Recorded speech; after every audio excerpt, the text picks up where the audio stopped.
사람을 똑똑하다고 판단하는 기준은 생각보다 단순합니다. 말을 잘하면 똑똑해 보입니다. 많이 알면 똑똑해 보입니다.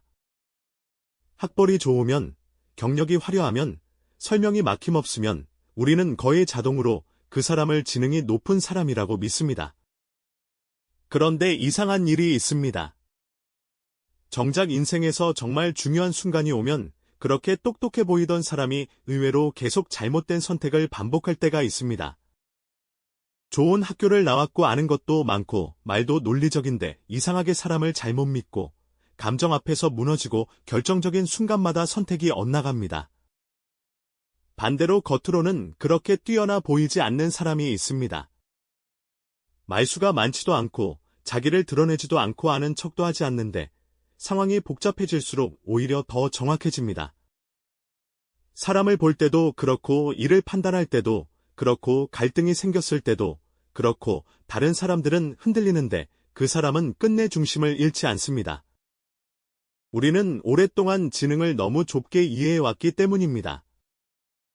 빠르게 답을 맞히는 능력, 논리적으로 설명하는 능력, 많은 정보를 저장하는 능력. 물론 그것도 능력입니다. 하지만 삶에서 결정적인 차이를 만드는 지능은 거기서 끝나지 않습니다. 오히려 진짜 지능은 정답을 빨리 맞히는 머리보다 불확실한 상황에서 자기 자신을 어떻게 다루는가에서 드러납니다. 빠르게 방향을 제시하고 자신 있게 말하고 대답도 막힘이 없으면 사람들은 그를 중심으로 보기 쉽습니다. 하지만 시간이 조금 지나면 전혀 다른 사람이 눈에 들어옵니다. 처음엔 조용히 듣고만 있던 사람, 중간에 함부로 결론 내리지 않던 사람, 성급하게 찬성도 반대도 하지 않던 사람. 그런데 마지막에 단 한마디를 꺼냈을 때 모두가 잠깐 멈춰 서게 되는 사람. 지금 우리가 놓치고 있는 건 이 부분 아닐까요? 이 선택이 단기적으로는 좋아 보여도 장기적으로는 비용이 더 클 수 있습니다. 문제는 겉으로 보이는 갈등이 아니라 그 아래의 구조일 수 있어요. 이런 말을 하는 사람은 대개 말을 잘해서가 아니라 먼저 보지 않고 나중에 보았기 때문에 정확합니다. 조급하게 반응하지 않고 조용히 구조를 본 사람의 말은 언제나 늦게 나오지만 대개 더 멀리 갑니다. 진짜 지능은 말의 속도보다 선택의 결과에서 드러납니다. 그리고 그 결과를 가장 크게 갈라놓는 지점은 대개 감정이 흔들리는 순간입니다. 누군가 나를 무시하는 것처럼 느껴졌을 때, 예상치 못한 비난을 들었을 때, 오랫동안 쌓아 올린 일이 한순간에 틀어졌을 때 사람은 본 모습이 드러납니다. 이때 대부분의 사람은 자동으로 반응합니다. 일도 대부분 능력이 부족해서보다 흥분한 상태에서 한 잘못된 선택 때문에 꼬이기 시작합니다. 그러니 어쩌면 진짜 지능은 많이 아는 머리가 아니라 감정과 행동 사이에 생각을 끼워 넣는 힘인지도 모릅니다. 그리고 이 힘은 타고나는 것만이 아닙니다. 훈련할 수 있습니다. 화가 날 때 바로 반응하지 않고 조금 늦게 답장하는 연습, 불안할 때 최악의 결론부터 내리지 않고 사실과 해석을 나눠보는 연습, 서운할 때 관계 전체를 부정하지 않고 지금 내 상태부터 점검하는 연습. 이런 작은 반복이 쌓이면 사람은 점점 감정에 끌려다니는 존재에서 감정을 다룰 수 있는 존재로 바뀌기 시작합니다. 진짜 지능이 드러나는 또 하나의 순간은 누군가의 말을 들을 때입니다. 우리는 대부분 상대의 말을 듣는다고 생각하지만 실제로는 듣는 동안 내 대답을 준비합니다. 상대가 무슨 말을 하는지보다 내가 뭐라고 반응할지를 먼저 떠올립니다. 그래서 대부분의 사람은 확신이 생기면 멈춥니다. 역시 내 생각이 맞았어. 내가 본 게 맞았네. 처음 느낌이 틀리지 않았어. 하지만 지능이 높은 사람은 바로 그 순간에 다시 질문합니다. 정말 그럴까? 내가 지금 보고 싶은 것만 보고 있는 건 아닐까? 이 결론을 완전히 뒤집을 만한 정보가 혹시 아직 남아있는 건 아닐까? 내 감정이 이 판단을 몰아가고 있는 건 아닐까? 이런 질문은 사람을 약하게 만들지 않습니다. 오히려 더 정확하게 만듭니다. 확신은 시원하지만 위험합니다. 의심은 불편하지만 안전합니다. 특히 인생의 중요한 결정에서는 확신이 빠를수록 오히려 틀릴 가능성이 커집니다.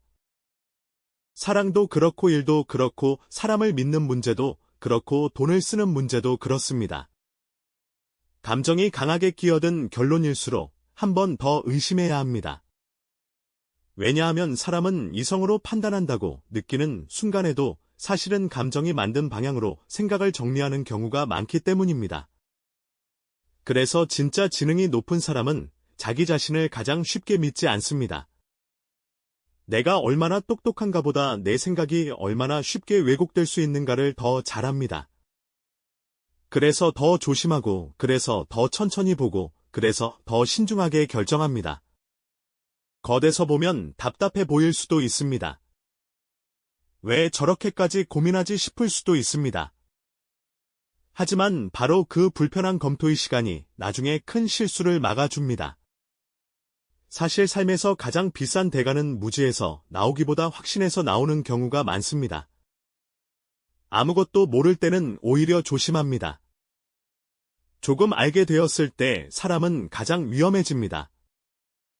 이쯤 되면 안다고 착각하고 이 정도면 보인다고 믿고 이제 판단해도 된다고 생각하기 시작합니다. 하지만 깊이 들어가 본 사람은 압니다. 알면 알수록 모르는 영역이 더 넓어진다는 것을. 단순한 문제처럼 보였던 것들이 실은 복잡한 층위를 가지고 있다는 것을. 오랜 시간 서로 다른 것들 사이의 연결을 찾는 사람에게서 나옵니다. 그래서 진짜 지능이 높은 사람은 정보 과시에 관심이 없습니다. 무엇을 얼마나 많이 아는가 보다 그것이 무엇과 어떻게 연결되는가에 더 관심이 있습니다. 아는 것을 자랑하는 사람은 많습니다. 하지만 아는 것들 사이에 숨어있는 패턴을 보는 사람은 드뭅니다. 삶은 늘 새로운 얼굴을 하고 오기 때문에 기억력보다 구조를 보는 힘이 더 오래갑니다. 그리고 진짜 지능은 그날의 기분과 태도를 분리할 수 있는가에서 아주 선명하게 드러납니다.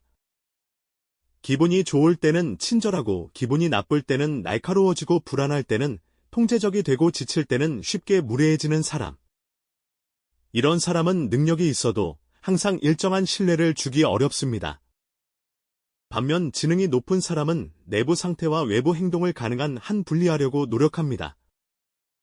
안에서는 화가 날 수 있습니다. 안에서는 무너질 수도 있습니다. 안에서는 불안하고 지치고 슬프고 억울할 수도 있습니다. 하지만 밖으로 드러나는 태도까지 그 감정에게 전부 넘겨주지는 않습니다. 더 놀라운 건 진짜 지능이 높은 사람은 성공도 똑같이 분석한다는 것입니다. 잘 되었다고 해서 무조건 내 판단이 옳았다고 생각하지 않습니다. 운이 좋았던 건 아닌지, 나쁜 판단인데 우연히 좋은 결과가 나온 건 아닌지, 다음에도 같은 방식이 통할 것이라 착각하고 있지는 않은지 성공까지도 다시 분해해봅니다. 이 습관이 있는 사람은 성공의 열기 속에서 가장 위험한 함정인 과신에 잘 빠지지 않습니다. 또한 지능이 높은 사람은 자기가 틀렸다는 사실이 드러났을 때 반응이 다릅니다. 대부분의 사람은 틀렸다는 말을 들으면 먼저 방어합니다. 변명하거나 상대를 탓하거나 말꼬리를 잡거나 화제를 바꿉니다. 틀렸다는 사실이 곧 자기 존재 전체가 부정되는 것처럼 느껴지기 때문입니다. 하지만 진짜 지능이 높은 사람은 틀렸다는 사실을 자존심의 문제로만 받아들이지 않습니다. 그들은 그것을 업데이트의 기회로 봅니다. 아, 내가 여기서 놓쳤구나. 그럼 이 정보로 내 판단을 수정하면 되겠네? 생각보다 구조가 달랐구나. 이 반응은 겸손해서만 가능한 것이 아닙니다. 처음부터 자기 생각이 틀릴 수 있다는 전제를 깔고 보기 때문에 가능한 반응입니다. 자기 생각을 진실 그 자체로 믿는 사람은 틀렸다는 말 앞에서 무너집니다. 하지만 자기 생각을 임시 결론으로 다루는 사람은 틀림 앞에서 더 정확해집니다. 관계도 그렇고 일도 그렇고 사람도 그렇고 미래도 그렇습니다. 이럴 때 학교식 반응 속도는 도움이 되기보다 방해가 되기도 합니다. 빨리 결론 내리는 습관이 천천히 봐야 할 상황에서도 그대로 작동하기 때문입니다. 모른다고 말하지 못하는 습관이 정말 물어봐야 할 순간에도 침묵하게 만들기 때문입니다. 확신 있는 태도만 배운 사람은 자기 의심이 필요한 순간에도 끝까지 틀린 확신을 밀고 가기 쉽기 때문입니다. 그래서 진짜 지능을 키운다는 것은 새로운 것을 추가하는 일이 아니라 오래된 자동 반응을 멈춰 세우는 일에 가깝습니다. 바로 답하지 않기. 바로 화내지 않기. 바로 판단하지 않기. 바로 단정하지 않기. 그래서 오늘부터 지능을 다르게 봐야 합니다. 누군가의 학벌보다 그 사람이 감정 앞에서 어떻게 반응하는지를 보세요.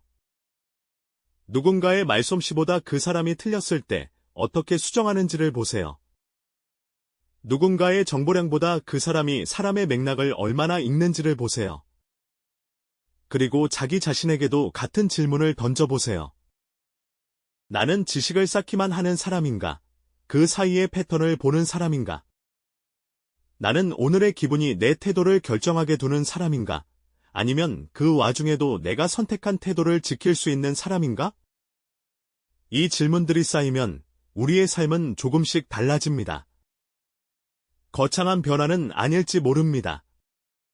다만 누군가에게 화가 치밀 때 조금 덜 망치는 선택을 하게 되고, 누군가를 오해하려는 순간 조금 더 깊이 보게 되고, 확신에 휩쓸릴 때 조금 더 천천히 결론 내리게 됩니다. 그 작은 차이가 쌓이면 결국 삶 전체의 방향이 달라집니다. 지능은 타고난 재능처럼 보이지만 실제로는 매일의 작은 선택 속에서 자라나는 습관일 수 있습니다. 중요한 건 완벽하게 해내는 것이 아닙니다. 조금 더 빨리 알아차리는 것, 조금 더 덜 휘둘리는 것, 조금 더 자주 멈춰보는 것, 조금 더 정확하게 자기 자신을 읽어내는 것, 그 작은 변화가 쌓이면 사람은 분명히 달라집니다. 아무도 대신 판단해 줄 수 없는 순간, 감정은 요동치고 정보는 부족하고 누구도 정답을 알려주지 않는 순간, 그때 당신 안에 남아있는 것은 결국 지금까지 길러온 사고의 방식입니다. 그래서 삶은 많이 아는 사람보다 자기 생각을 다룰 줄 아는 사람에게 조금 더 길을 열어줍니다.